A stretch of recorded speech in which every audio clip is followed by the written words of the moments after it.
4, 3, 2, venimos.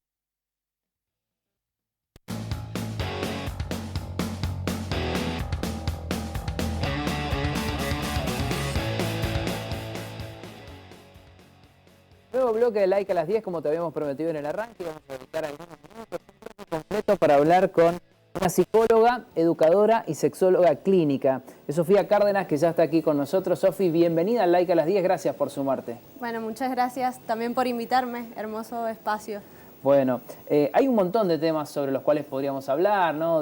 Después de la pandemia, si es que ya terminó y todo lo que nos está pasando como individuos y como sociedad. Pero hoy elegimos hablar del ghosting. Para empezar por el principio, ¿no? Tal cual. Sí, ¿Qué sí, es sí. esto? Bueno, en realidad es un término que se ha empezado a utilizar ahora, pero que existe hace un montón. Y que tiene que ver, o sea, el origen de la palabra hace alusión al fantasma y tiene que ver cuando una persona desaparece de la nada, ¿no? Esto de fantasmear o desaparecer de la nada en un vínculo. Y por ahí está bueno pensarlo más allá de la situación en sí, de pensarlo en todos los vínculos, que no sucede solamente en un vínculo sexoafectivo, sino que puede suceder en cualquier vínculo humano, básicamente.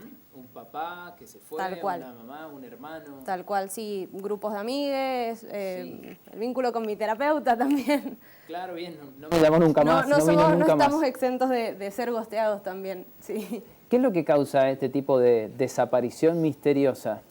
Por ahí es muy complejo porque, nada, tiene que ver también con la comunicación humana y con las dificultades que tenemos por ahí para hacerle frente, ¿no?, a una situación vincular, ¿no? Ah, claro. Entonces podemos pensarlo desde dificultades de la persona para poder enfrentar una situación en donde diga, no sé, ya no quiero formar más parte de este vínculo, entonces me voy, pero la forma más cómoda, y hoy en día, pensando también en la virtualidad, puede ser desaparezco y no contesto más, o te bloqueo, ¿no?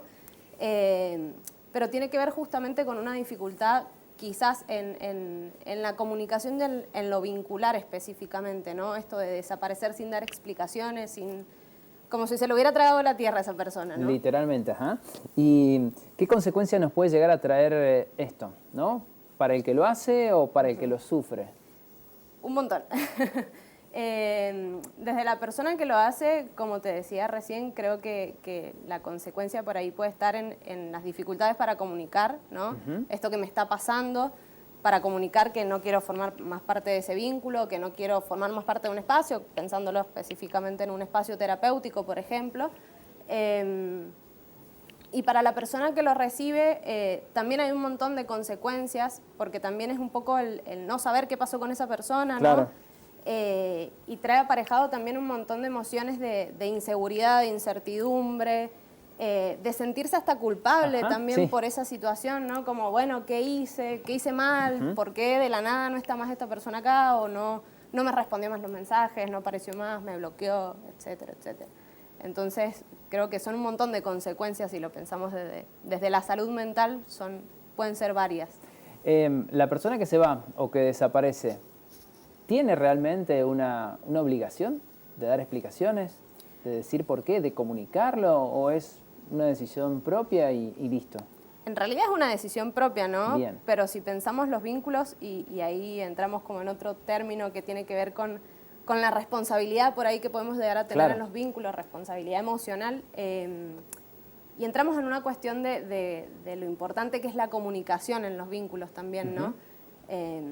Entonces, como estar obligada no está obligado a nada, ¿no? Sí, es cierto. Pero si me pongo a pensar y entiendo que un vínculo es de 2 o más personas, también el tener en cuenta a la otra persona implica que yo le puedo comunicar, che, mira, la verdad que la pasé bien, pero en este momento no me gustaría continuar en este vínculo, preferiría, no sé, hacer otra cosa, ¿no?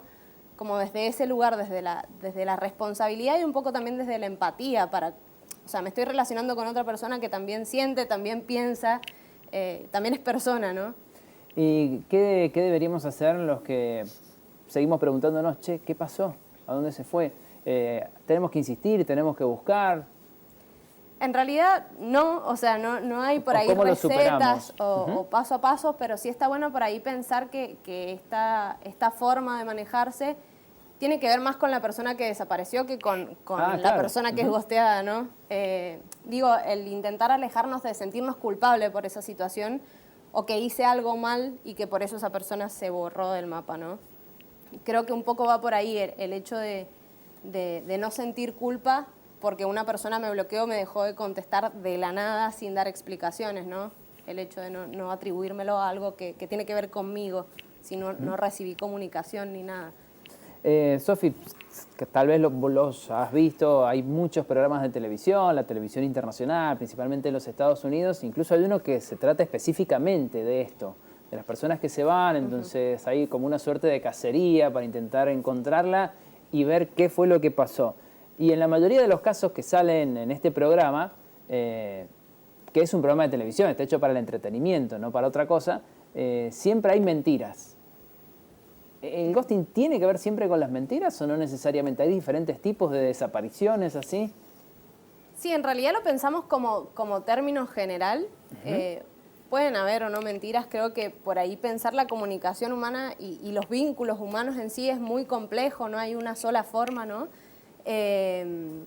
Pero sí, el hecho de la utilización de este término después desprende un montón de otros términos que aparecen, por ejemplo, de personas que desaparecen, pero después quedan orbitando como alrededor de esa persona, entonces quizás no le respondieron más, lo bloquearon de WhatsApp y demás, pero le pone me gusta a todas las cosas, se queda como orbitando ahí, o reacciona a todas sus historias, digo, es como pensar un desprendimiento de ese término, y que también un poco nos explica o nos visualiza esto de las dificultades en los vínculos, ¿no? Y que por mucho tiempo esto de la desaparición, el mostrar desinterés estuvo como hasta romantizado, ¿no? Como mientras más desinterés demuestro, quizás más la otra persona va a venir.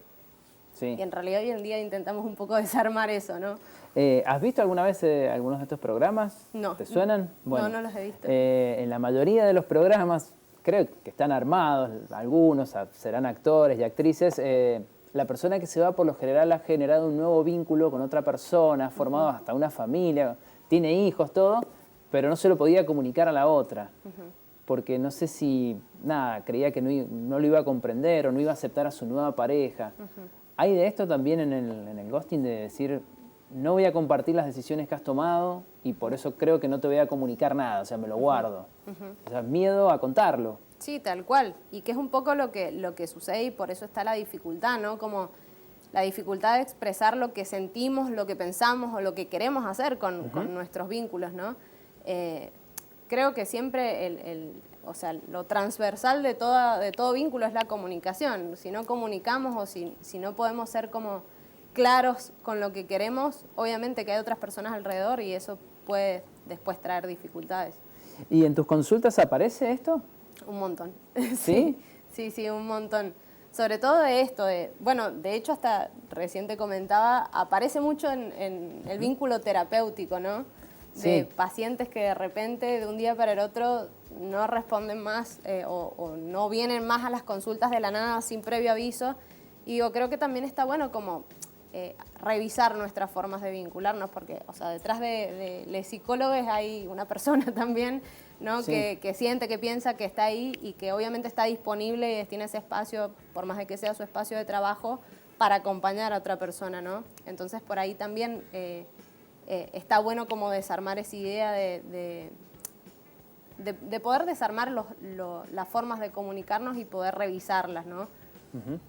Del otro lado, ¿está la comunicación asertiva exactamente en el lado opuesto o es parte de un mismo universo de las comunicaciones y los sentimientos, dichos y no dichos? Creo que un poco la comunicación asertiva viene a ser como un puente para que quizás intentemos evitar hacer ghosting, ¿no? Bien. O que sea lo menos dificultoso posible el poder comunicar algo que nos está pasando. Justamente si pensamos como pilares, por así decirlo, de la comunicación asertiva, creo que el hecho de ser claros, ser respetuosos y ser empáticos con la otra persona tiene que ver un poco con esto de comunicar asertivamente lo que me está pasando, ¿no? ¿Qué quiere decir comunicación asertiva? En realidad no hay una definición como precisa, pero podemos pensarlo como esto, el ser claros y empáticos a la hora de comunicar. Tiene que ver justamente con poder expresar lo que siento, lo que pienso, de manera clara, de manera no violenta, no agresiva, no intentando culpar a la otra persona por mis emociones, que es un poco también, si pensamos dentro de la comunicación asertiva, podemos pensar el hecho de responsabilizarnos de lo que sentimos, que es bastante complejo y que nos cuesta un montón por ahí cuando otra persona realiza una acción que de repente nos generó, por ejemplo, enojo. Tendemos a pensar, o sea, lo primero que pensamos es, me hiciste enojar, y no, hiciste tal cosa y yo me sentí enojada, ¿no? Como hacer esos movimientos creo que es interesante y que justamente ayudan como a desarmar también esta comunicación en los vínculos. Para comunicarme de manera asertiva, primero necesito hablarme a mí mismo, ¿no? Tal cual, reconocer lo que me pasa, lo que siento, lo que pienso, lo que quiero también, qué me generó tal situación, qué me generó tal momento, tal persona, ¿no? Yo siempre digo que está bueno por ahí corrernos del lugar de generalizar y culpabilizar, ¿no? a la otra persona o a la situación en sí y pensar primero la emoción que nos generó. Entonces ahí está un poco también el movimiento de decir, no es que vos me hiciste enojar, sino que vos hiciste algo y yo me sentí enojada, ¿no? Esa situación a mí me generó enojo. Capaz que a otra persona no le generó nada, ¿no? Sí. Entonces es un poco, me hago cargo de mi emoción y también un poco separo esa situación, ¿no? No generalizo, no culpabilizo, ¿no? Sino que intento buscar una solución a partir de esto, de comunicar lo que me pasa. ¿Y cómo podemos hacerlo en los espacios? Que a veces uno cree que existen y otras veces no, tanto en el trabajo o en la propia familia o en la propia pareja, ¿no? Donde son dos personas y a veces ni siquiera ahí hay espacio. Sí, sí.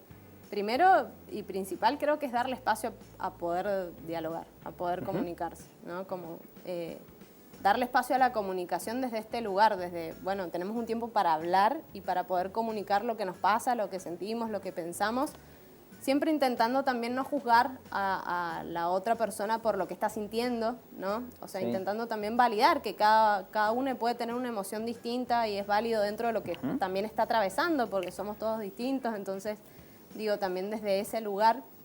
Y segundo, como te decía, creo que también está bueno hacer este movimiento de poder comunicar mi emoción, ¿no? Me sentí así frente a esta situación, me gustaría o necesitaría tal cosa, también digo un poco también expresar mis expectativas, mis necesidades. Creo que un poco va por ahí el hecho de que podamos pensarnos y desarmar nuestra comunicación para que sea un poco mejor, ¿no? Dentro de lo que se pueda. Y yo siempre digo que aprendemos todo el tiempo a comunicarnos, como que nunca dejamos de aprender. Claro. ¿Vos la practicás mucho con los pacientes? Sí, un montón. Me Para imagino, conmigo, en mis espacios personales Claro. y para con las personas que acompañan en los espacios terapéuticos también. También soy docente, así que también en los espacios áulicos. ¿Qué es lo que más cuesta decirle a un paciente? Y en realidad no es que, a ver, yo también intento como ponerme en este lugar, los profesionales de la salud no estamos para juzgar lo que le pasa a los pacientes y por ahí es difícil, cuando viene una persona a consulta, quieren como que les digas qué hacer. Sí, ¿no? Absolutamente. Y es muy complejo como correrse de ese lugar, yo siempre intento como remarcarlo como, a ver, yo no estoy para decirte qué hacer, ¿no? Justamente la respuesta la va a encontrar cada persona porque también entiendo que no hay manuales que nos digan qué hacer, o sea, no hay un paso a paso a seguir en la vida, pero un poco corrernos de ese lugar y también que la persona vaya buscando sus propios recursos, obviamente con las herramientas que se van trabajando en terapia. Y el tiempo es fundamental. Sí. Todo lleva su tiempo. Sí, esto de buscar como la solución o la receta mágica, y pasa en todos los espacios de consulta, en la consulta sexológica también pasa como, che, me pasa esto y quiero solucionarlo ya. Quiero la pastilla que resuelva esto. Tal cual, no. tal cual. Así que un poco es eso también, tenernos un poco de paciencia y entender que son procesos. Bien. Sofi, muchísimas gracias por haber venido, por todo esto que nos has contado y por muchísimo más. ¿Dónde te podemos encontrar en las redes sociales? Que también compartís contenido que está buenísimo. Sí, en Instagram salgo como soberanía.psíclica, PSI, significa. Bien. Es difícil de explicarlo. Lo vamos a poner después cuando lo subamos a Dale, YouTube, ¿ah? dale. Así que ahí estoy compartiendo contenido reseguido. Bien, bueno, muchísimas Muchas gracias. Un placer. A ustedes. Vamos a hacer una nueva pausa, nos queda mucho más para compartir. Ya vamos a estar hablando de economía y algunas propuestas muy interesantes, culturales y artísticas para que vos puedas disfrutar aquí en la provincia de Mendoza. Así que no se vayan, hasta las 12 les hacemos compañía.